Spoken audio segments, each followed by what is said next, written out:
Queridos amigos da Casa Espírita Ilha de Paquetá, hoje estamos aqui para abordar um assunto do livro O Espírito da Verdade, capítulo 14, que trata sobre a muralha do tempo, escrito por Emmanuel. Muito interessante essa reflexão que Emmanuel nos oferece a respeito da porta larga e da porta estreita, dentro de uma ótica espiritual. Elementos que antecedem a porta e que estão além dela. Acredito que a maneira com que Emmanuel aborda esse assunto vai ser extremamente oportuno para a nossa reflexão. Que Jesus, nosso Mestre, possa nos auxiliar na reflexão que estamos nos propondo a fazer. Muito bem. Falar da muralha do tempo. Quando eu li esse tema, eu queria saber que muralha é essa? Que muralha é essa que Emmanuel coloca de forma simbólica para nós, encarnados e desencarnados, conseguirmos transpor? Qual o verdadeiro significado da muralha? Ela representa o nosso passado, o nosso presente, as nossas escolhas, pensando na vida futura. Emmanuel, de uma forma muito inteligente, ele nos mostra que a porta larga, a porta das facilidades, vai nos levar ao transpor a muralha do tempo, que representa o processo de reencarnação, reparar as faltas cometidas. O portal da verdade é o desencarne e o reencarne. Quando nós fazemos escolhas acertadas e ingressamos pela porta estreita, estamos, de uma certa forma, investindo no nosso futuro, de maneira que, na próxima encarnação, a gente venha a colher os resultados positivos do nosso investimento de vida. Já quando negligenciamos, quando somos indisciplinados, quando não temos atitudes acertadas e ingressamos pela porta larga, nós vamos transpor a muralha aos trancos e barrancos e vamos chegar do outro lado da vida tendo que reparar faltas, tentando nos reconciliar com os nossos antigos desafetos. Não é uma tarefa fácil. Por quê? Porque a porta larga conduz à perdição. Mas que sentido de perdição seria essa que Mateus escreveu? O sofrimento. Quando nós fazemos escolhas muito calcadas nos valores de ordem material, pensando única e exclusivamente em nós mesmos, não levando em conta a necessidade do semelhante que cruza o nosso caminho, infelizmente, nós vamos, em um determinado momento, ter que saldar esse compromisso. Mas quando tomamos a consciência da responsabilidade reencarnatória, o que vai acontecer? Nós vamos modificar a nossa conduta. Nós sabemos que o passado não tem como ser modificado. O presente é essa tomada de consciência. E agora, o que eu faço?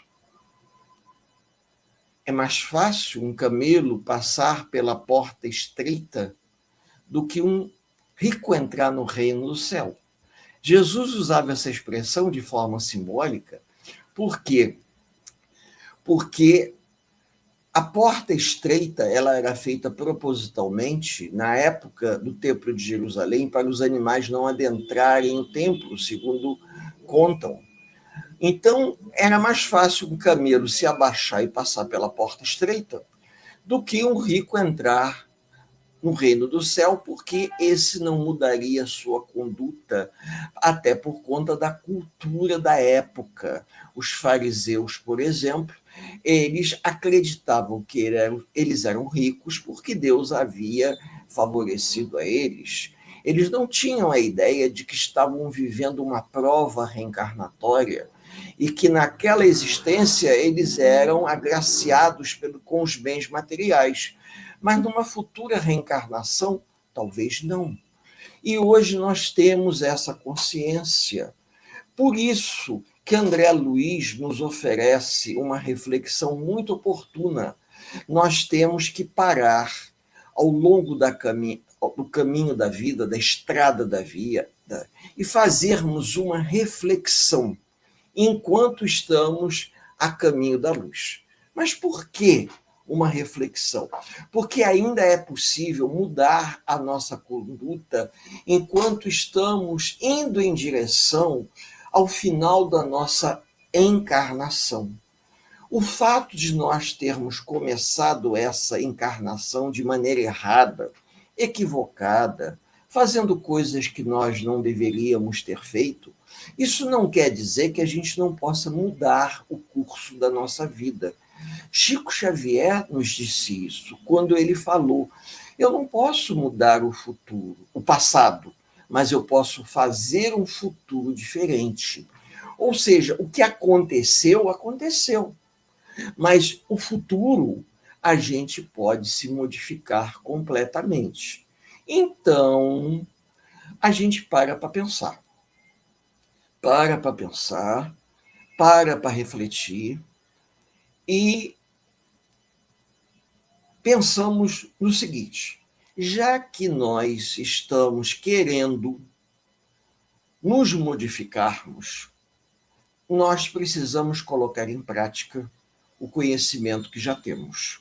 Um bom livro que eu considero leitura quase que obrigatória para os companheiros espíritas é Boa Nova, de Humberto de Campos, Irmão X. Porque esse livro ele traz depoimentos muito interessantes, como, por exemplo, o capítulo que fala sobre Maria de Magdala. É um exemplo perfeito, aonde Maria de Magdala, uma mulher equivocada e mal compreendida na sua época, julgada pelos conceitos machistas, atribuindo ela uma situação que não correspondia à verdade, ela acompanha Jesus, ela segue o mestre. E nesse capítulo em que Humberto de Campos conta a história de Maria de Magdala, ele diz o seguinte: que ela procurou o Cristo, pedindo orientação. Ela desejava fazer alguma coisa pelas pessoas que passavam pelo caminho dela, mas ela não sabia como auxiliar. E o Cristo disse a ela uma coisa muito oportuna: Maria, você se encontra equivocada. Você não deve se dar. Você deve se doar, ajudando aqueles que precisam, auxiliando a quem tem necessidade. E Maria de Magdala passa a ser uma das poucas mulheres que acompanham Jesus e seus apóstolos, talvez umas 2 ou 3 no máximo, que Jesus era acompanhado por uma grande quantidade de pessoas. Não eram apenas os 12 apóstolos. Existem passagens que os espíritos nos dizem que chegava até quase 50 pessoas. Simpatizantes, seguidores, apóstolos, aprendizes. E essas pessoas estavam acompanhando e aprendendo com Jesus. E Maria de Magdala, após Jesus se desligar de todos, ele orientou que todos os apóstolos 2 a 2 deveriam sair pregando o evangelho. Judas já havia tirado sua própria vida. E com isso, Maria de Magdala acreditava na possibilidade que um dos apóstolos, junto com ela, poderiam levar a palavra da boa nova. Mas isso não aconteceu. Por quê? Por causa do machismo da época, dos preconceitos. Então Maria teve que ir sozinha. Mas ela não era bem recebida por ser mulher, por conta de uma fama que atribuíam a ela, e ela não havia feito exatamente aquilo que eles diziam que ela fazia ou que ela era. E dessa forma, ela parou, pensou: eu quero ir ajudar a quem precisa. Pessoas que não vão questionar quem eu sou, o que eu possa ter feito no passado. O que importa é daqui para frente. E dessa forma, Maria se desloca próximo a Jerusalém, a uma região, uma depressão próximo a Jerusalém, conhecida como Vale dos Réprobos. E nesse vale, todas as pessoas com problemas de pele que pudessem levar a crer que fosse lepra, hanseníase, ficavam internados ali. Maria desce pelo elevador de cordas para nunca mais voltar. Lá ela fica e doa sua vida, o resto da sua existência, àquelas pessoas necessitadas. Acaba contraindo a lepra, mas mesmo assim continuou trabalhando, ajudando, dando água, comida, socorrendo a todos que ali se encontravam. Até que um dia, cansada, ofegante, ela se encostou numa parede, porque não havia como sair dali, as paredes eram altas, e ela adormeceu. Quando ela acordou, ela não estava mais naquele local, naquele confinamento a céu aberto. Ela estava próxima ao lago de Genezaré. Um bafo de ar quente soprava vindo do lago em direção a ela. E ela, olhando, viu que Jesus se aproximava sorridente, irradiando uma luz azulada, que ela ficou maravilhada. Ela se levantou e Jesus abriu os braços e disse para ela: Maria, vem em minha direção. Ela correu, ele deu um abraço nela e ele, sorrindo, disse a ela: Maria, você foi uma das poucas pessoas que passou pela porta estreita. E aí, associando essa história de Humberto de Campos ao texto A Muralha do Tempo, nós podemos fazer uma reflexão. Ela deixou para trás muita coisa. Não importa o que foi. O que importava, a partir daquele momento, é o que ela estava realizando. Nós estamos vivendo um momento muito delicado na nossa sociedade. Sabemos que existem pessoas que precisam.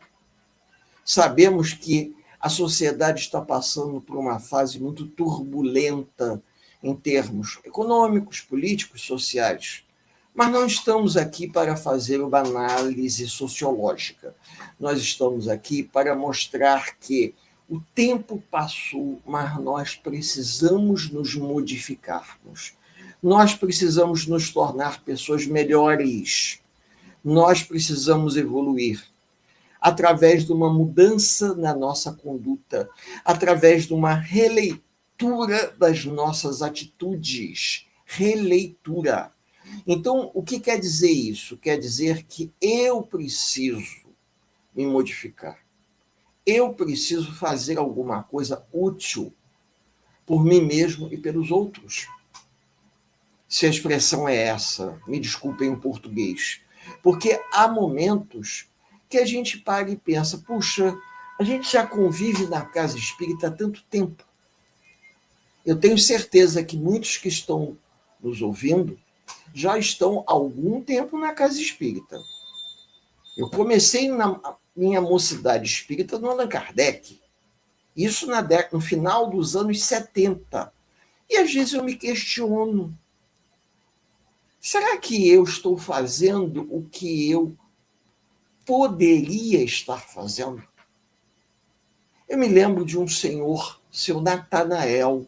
Seu Natanael conhecia Chico Xavier. E minha mãe, indo no Centro Espírita Marieta Gaio, em Bom Sucesso, conheceu o seu Natanael na fila para conversar com Chico Xavier na época, isso nos anos 80. E seu Natanael contou para minha mãe uma história muito interessante.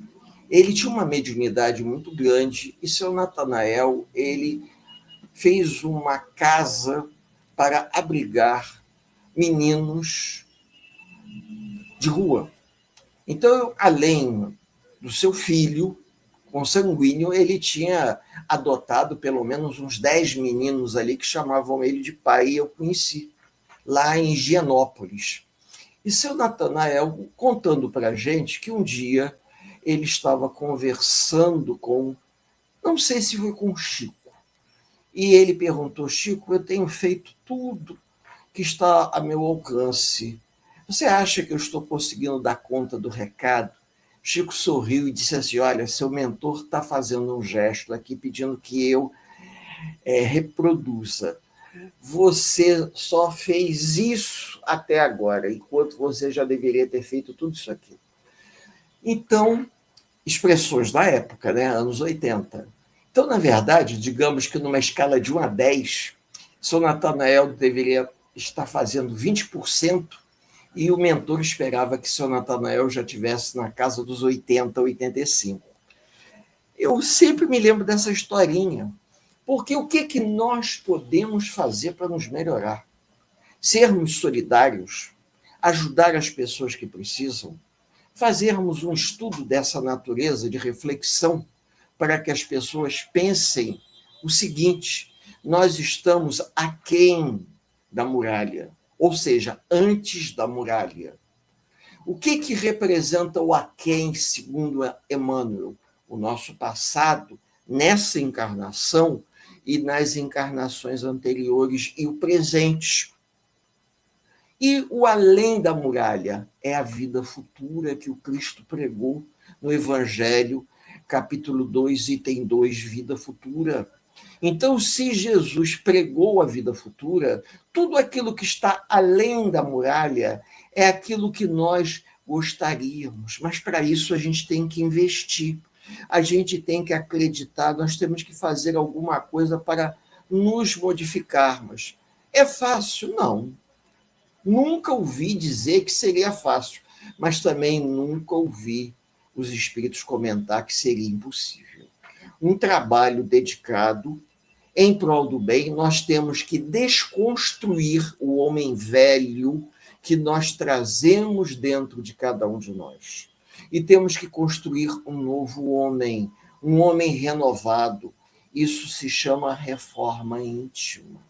Nós estamos promovendo a reforma no momento que estamos fazendo uma revisão de valores. Estamos deixando para trás uma velha crença para edificar uma crença em uma vida futura, uma coisa mais estruturada, onde você ajuda as pessoas. Há momentos que a gente passa na rua, principalmente no centro das grandes cidades, e ver muito morador de rua. Às vezes a gente não vai poder resolver o problema deles, mas a gente pode, dentro das nossas possibilidades, oferecer alguma coisa, um lanche. Pelo menos um lanche, um pão com manteiga, um café, alguma coisa que ajude essas pessoas ao seu processo de caminhada de vida. O nosso dirigente doutrinário, Gerson Sestini, dirigente doutrinário do Centro Espírita Consolador Comunidade Espírita Cristã, nos conta que ele teve uma convivência muito grande com Dona Ivone Pereira. Ela morava no Encantado, ali do lado de Piedade, no subúrbio do Rio de Janeiro. E ele ia até lá, conversava com ela. Na época, ele dava aula no Colégio Piedade. E o Gerson, professor de ciências, ele conversava com Dona Ivone, e Dona Ivone contava algumas histórias para o Gerson, Como, por exemplo, Dona Ivone não gostava de circular do centro do Rio, porque ela tinha uma mediunidade muito aguçada e ela percebia o quadro reencarnatório difícil dos espíritos que se encontravam em condição de moradores de rua. Então ela via, percebia, espiritualmente falando, e ela não podia fazer nada. Aquilo conduía ela ficava muito mexida, então ela dizia, eu não posso fazer nada, eu não tenho condições de ajudar essas pessoas, mas isso me incomoda, porque eu vejo a dor moral que eles são portadores. E ela, com isso, evitava. Ela é uma pessoa que ficava muito em casa, porque ela tinha uma mediunidade muito aguçada, então ela se sentia desconfortável quando ela estava circulando no centro do Rio. Ela só saía o estritamente necessário.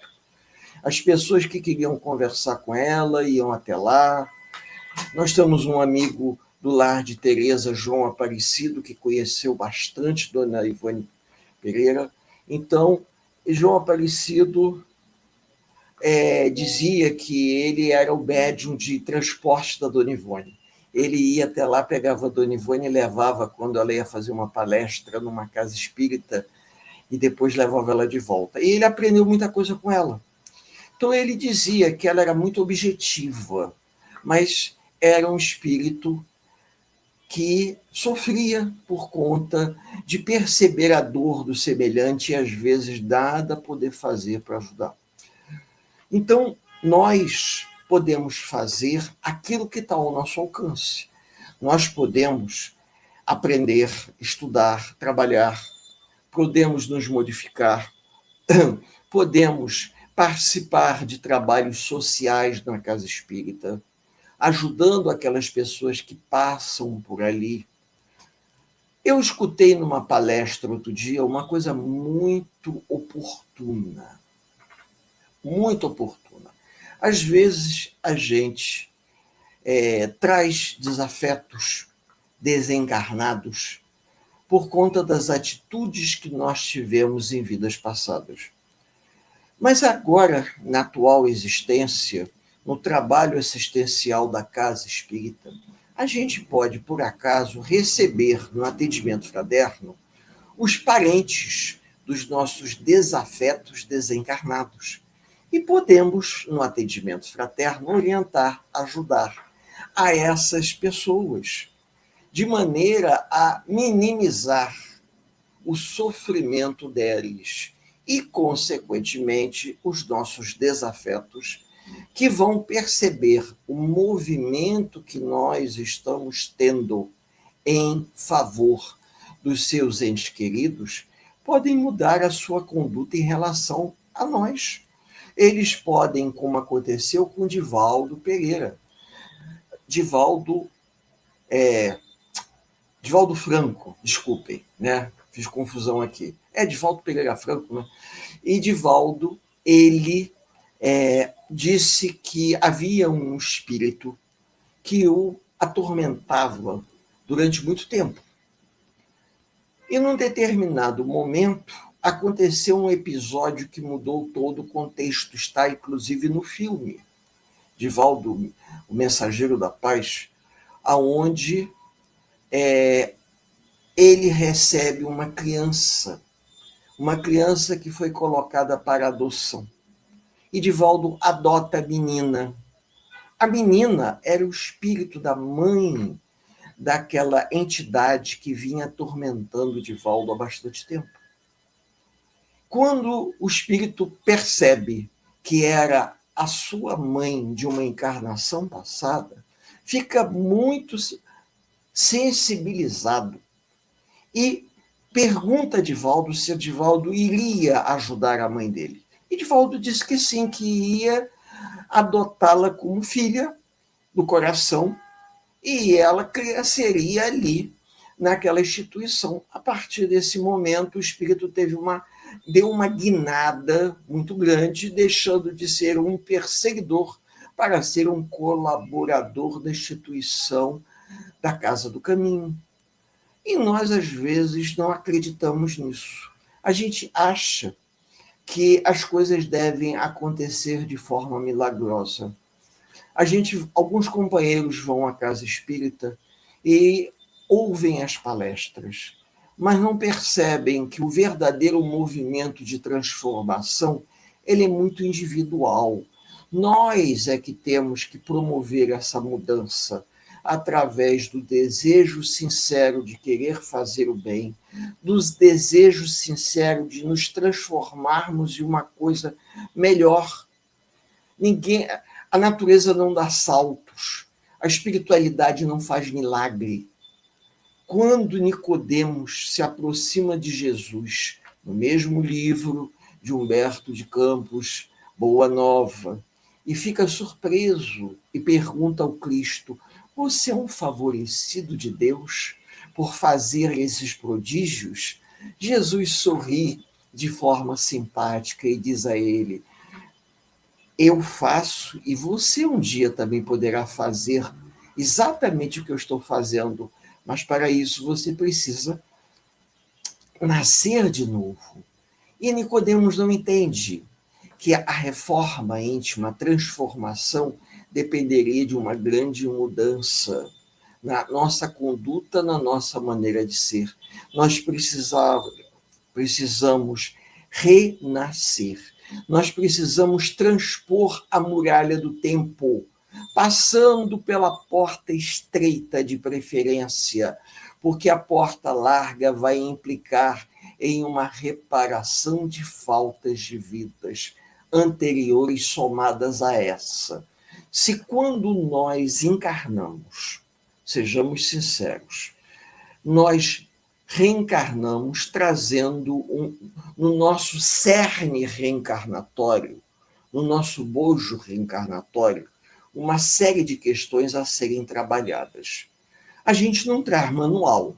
O pai e a mãe nem sempre são pessoas que têm entendimento para explicar ao filho, à filha, o que eles devem fazer. Poucos são os espíritas que têm a oportunidade de explicar aos filhos, na época da adolescência, o que é certo, o que é errado, e o porquê que é errado e o porquê que é certo. Né? Mas muitos acabam ficando à sua própria sorte e têm o livre-arbítrio para tomar a decisão que acharem oportuna e acabam tomando a decisão equivocada. E nós sabemos perfeitamente que a gente só vai despertando para essas verdades com o passar do tempo. Porque o processo de amadurecimento do senso moral ele é muito individual de cada um. Umas pessoas amadurecem mais lentamente, outras pessoas amadurecem mais rápido. Então, dessa forma, uns conseguem perceber que elas já deveriam estar fazendo, outras não estão nem aí. E a espiritualidade reconhece que cada um de acordo com as suas obras e cada um de acordo com o seu tempo. E isso leva alguns anos até que o indivíduo se dá conta do que ele pode, do que ele deve, do que ele tem condições de fazer. Por isso que eu falei logo no início que às vezes a gente está na casa espírita há tanto tempo e tem pessoas que às vezes não se movimentam para nada. Não adianta, você às vezes precisa de uma ajuda que não é nem uma ajuda doutrinária, é uma ajuda administrativa. Olha, nós precisamos de trabalhadores para realizar um serviço aqui. Vamos dar um exemplo, uma arrumação no salão. Você precisa de mão de obra para fazer uma arrumação. O que vai acontecer? As pessoas, elas não se dispõem a tirar, às vezes, um final de semana. Ah, não, tudo bem, domingo à tarde eu venho aqui que eu vou te ajudar a mudar as cadeiras de lugar, vamos mudar isso aqui de lugar, ou vamos dar uma força aqui para quem está pintando, vamos ajudar numa faxina extra, para não ter que pagar uma pessoa para fazer isso. A gente faz e economiza o dinheiro, e esse dinheiro a gente ajuda para pagar a conta de luz. Sabe, eu tenho visto isso. Alguns querem chegar, como tem naquela passagem famosa, né? para o banquete do Senhor e sentar na primeira fila. Outros sentam na última, esperando que o dono da festa os convide para sentar na primeira fila. Então, é mais ou menos por aí. O nível de maturidade do senso moral das pessoas é que vai determinar o tempo que elas precisam para elas se transformarem. Algumas fazem sacrifícios até desnecessários e outras não fazem nem os sacrifícios básicos. Sou obrigado a falar isso de uma forma simples, superficial, mas eu sou obrigado, porque às vezes a gente espera da casa espírita que nós frequentamos um milagre, uma transformação, uma ajuda, que para tal nós temos que conquistar isso. Existem momentos em que os espíritos, através da mediunidade de Chico Xavier, nos contam histórias fantásticas. Um deles eu posso resumir aqui. André Luiz, junto com alguns companheiros, foram fazer uma visita a uma casa espírita no subúrbio, aonde as pessoas estavam sendo atendidas por um médium cujo companheiro espiritual que o assessorava não tinha muita experiência. Quando, de repente, aconteceu algo surpreendente.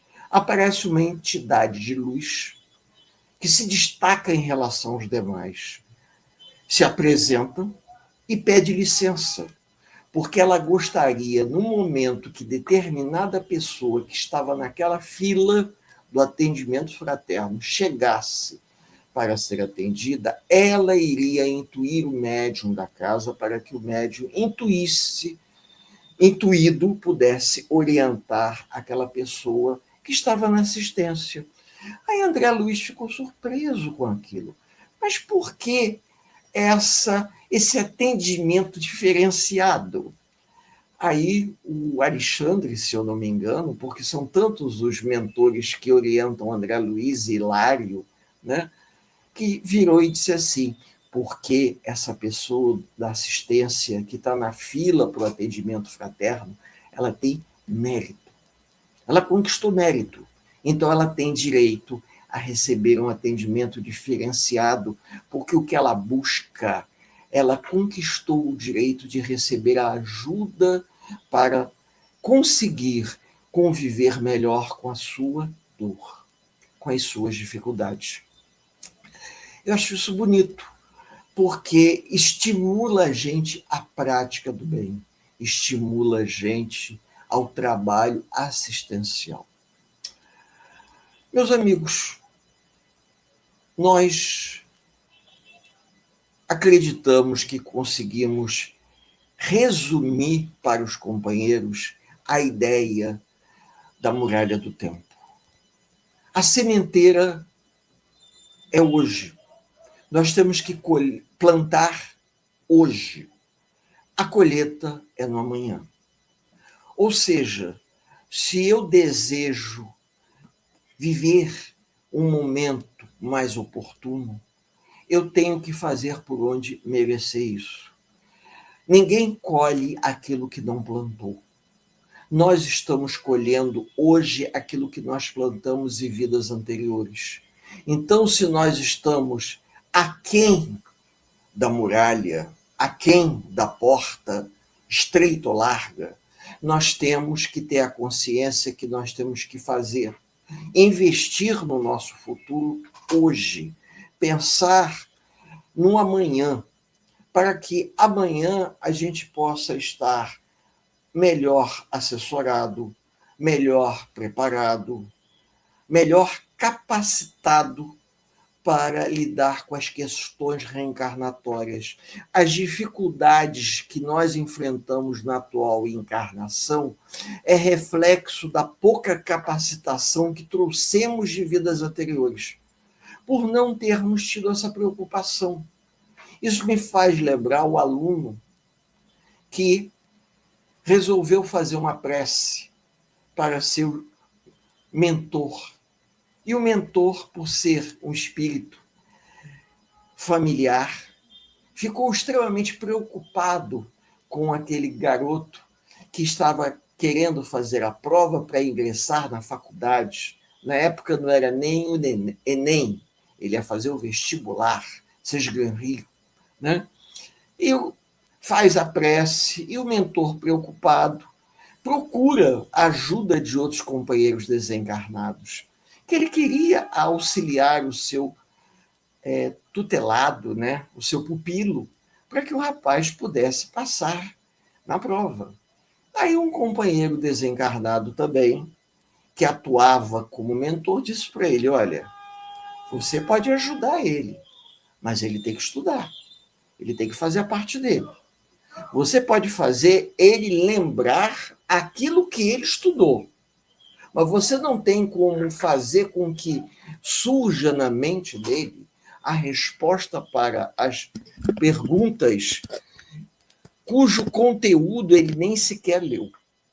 Então, eu achei isso interessante, porque isso se aplica muito ao nosso dia a dia.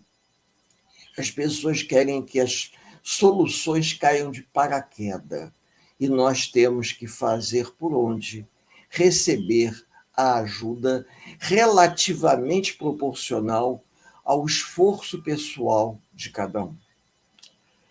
Vamos ficando por aqui, desejando a todos muita paz, e convido aos amigos para juntos fazermos uma singela prece de encerramento, na esperança de que essa prece nos envolva e que os trabalhadores do mundo espiritual que nos acompanham, que nos cercam nesse momento, possam nos apoiar para que tudo que estamos falando aqui,